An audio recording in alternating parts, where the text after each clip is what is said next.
दोस्तों नमस्कार। आज हम बात करेंगे भाव शुद्धि के आसान उपाय के बारे में कि आप अपने भावों को किस तरीके से शुद्ध कर सकते हैं। इसमें पहली चीज है दोस्ती। आप सबके प्रति मित्र भाव से रहना शुरू कर दीजिए। जहाँ दोस्ती होती है वहाँ घृणा, वैमनस्य, विषाद, भय नहीं होता है। दोस्ती में तो आप क्रोध भी करते हैं, तो उसके पीछे क्रोध का भाव ना होकर अपनेपन का, हक का भाव होता है। जरूरी नहीं कि आप हर किसी को अपना दोस्त बना लें, लेकिन आप बगैर दोस्त बनाए भी दूसरों के साथ मित्र भाव से रह सकते हैं। यदि यह गुणी भाव आपके अंदर आ गया, आपने अपना लिया, यकीन मानिए दोस्तों, आपको चारों ओर से पॉजिटिव एनर्जी मिलने लगी। सिर्फ इंसानों के साथ ही नहीं, बल्कि पशु पक्षी, पेड़ पौधों और पूरी प्रकृति के साथ मित्रता के भाव के साथ रहने लगी। यानी कि मित्रता का भाव लाने का प्रयास कीजिए। ध्यान रहे, पशु पक्षी और पेड़ पौधों में भी चेतना होती है और ऊर्जा उनसे ही प्राप्त होती है। याद रखिए, जब आप किसी को घृणा से देखते हैं तो केवल आपके भीतर ही नकारात्मक ऊर्जा नहीं होती, आपके अंदर ही नकारात्मक ऊर्जा पैदा नहीं होती है, बल्कि जिसे आप घृणा से देख रहे हैं उसके भीतर भी आपके प्रति नकारात्मक ऊर्जा पैदा हो रही है। आपकी ऊर्जा उस तक और उसकी ऊर्जा आप तक आ रही होती है। यानी ऐसा करते वक्त आप दोहरी नकारात्मक ऊर्जा प्राप्त कर रहे होते हैं। जब आप किसी को भयभीत कर रहे होते हैं तो आप सामने वाले से घृणा का भाव प्राप्त कर रहे होते हैं। फिर आप उस घृणा को किसी और को देते हैं और बदले में कोई और नकारात्मक भाव ग्रहण करते हैं। यही बात अन्य सभी भावों पर ठीक इसी प्रकार काम करती है। यानी जैसी ऊर्जा आप दूसरों को देते हैं या दूसरों तक पहुंचाते हैं, वैसी ही बदले में आपको प्राप्त होने लगती है। भाव के मामले में हम एक और चूक करते चले जाते हैं। हमारा मन हमें सदैव विचारों में उलझाए रहता है। ऐसे में हम भाव के प्रति सजग नहीं रहते। कई बार तो लोग कुछ बोलकर कसम खाने लग जाते हैं, फिर उसके बाद बोलते हैं मेरा वह मतलब नहीं था।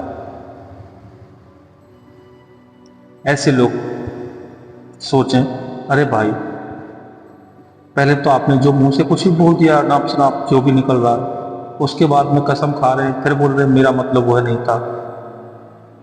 तो ऐसे जो लोग हैं सोचे, अरे भाई, तुम्हारा जो मतलब था वो बोलो ना, जो मतलब है वो बोलो। कहाँ कोई हो, तुमने ऐसा कुछ बोला जो तुम बोलना नहीं चाहते थे और तुम्हें पता ही नहीं, इसका क्या मतलब हुआ? यही ना कि तुम जो बोलना चाहते थे वह ना बोलकर कुछ और बोल गए। यानी तुमसे बुलवाने का काम भीतर से कोई और करवा रहा है। यानी कि वो तुम नहीं कर रहे हो, तुम्हारे अंदर कोई और है जो तुमसे उस काम को करवा रहा है।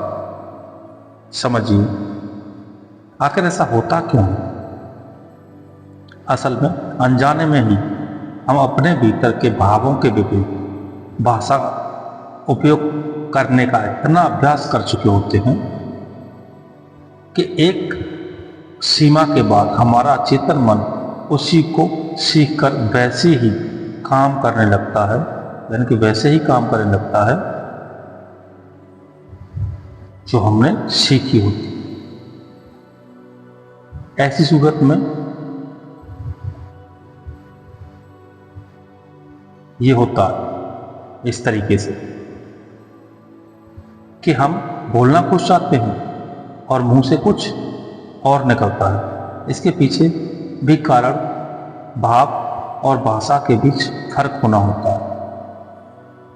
एक उदाहरण देखिए, एक लड़की दूसरी लड़की से मिली और दूसरी लड़की से मिलकर उसने देखा कि वो उससे सुंदर भी है, उसने अच्छे सुंदर कपड़े भी पहने हुए हैं,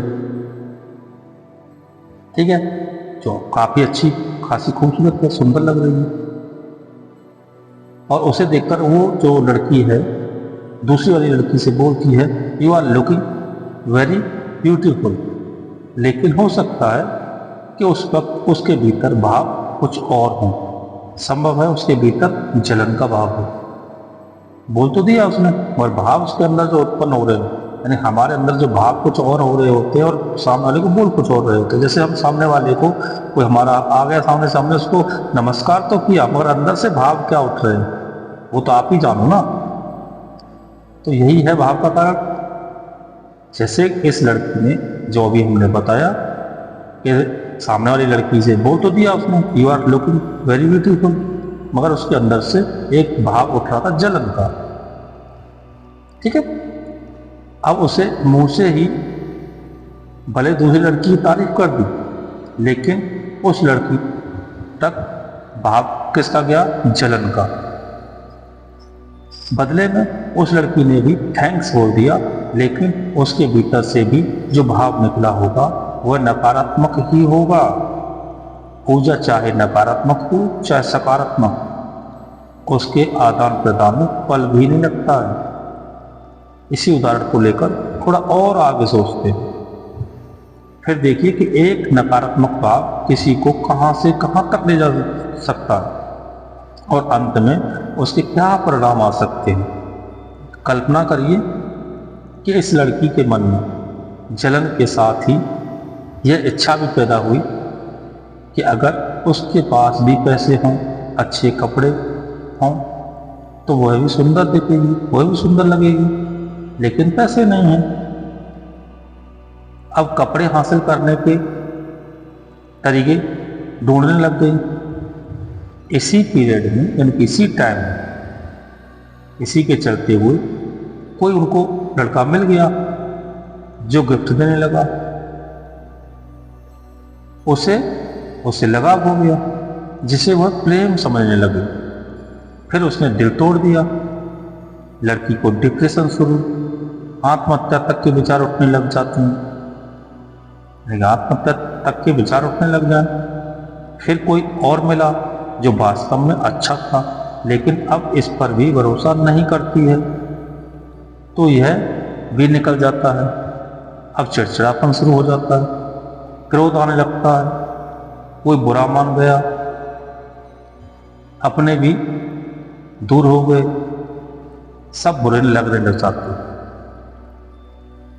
सबसे नफरत होने लगती है। किसी को सबक सिखाने का ख्याल पलने लगा,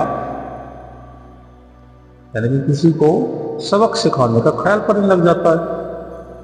फिर उससे कुछ ऐसे हो गया जिसके पछतावे के लिए उम्र भी छोटी पड़ गई। सोचकर देखिए, इस कल्पना के अंत में लड़की जिस मानसिक हालत में पहुंची, क्या वह कल्पना भी कर सकती है कि उसके साथ जो हुआ है उसका बीज बहुत पहले जरा सी बात पर जलन के एक बहाव के कारण बोया गया था, जो बड़े वृक्ष में बदल चुका है। थोड़े बहुत बदलाव से, यानी कि थोड़े बहुत बदलाव के साथ कुछ ऐसे ही बीज हम अपनी ज़िंदगी में बोते रहते हैं, जो बाद में हमारे लिए कष्ट और दुख के कारण बनते हैं। आप बहुत आसानी से इससे बच सकते हैं, ज़रूरत बस थोड़ी सी सजगता और थोड़े से अभ्यास की है। धन्यवाद मित्रों, हम मिलेंगे फिर आपको अगली इसी तरीके की दूसरी वीडियो में। हम उसमें आपको बताएंगे भाव शुद्धि का दूसरा आसान उपाय, जिसे आप अपनाकर आप अपनी ज़िंदगी को बहुत आसान बना सकते हैं। धन्यवाद।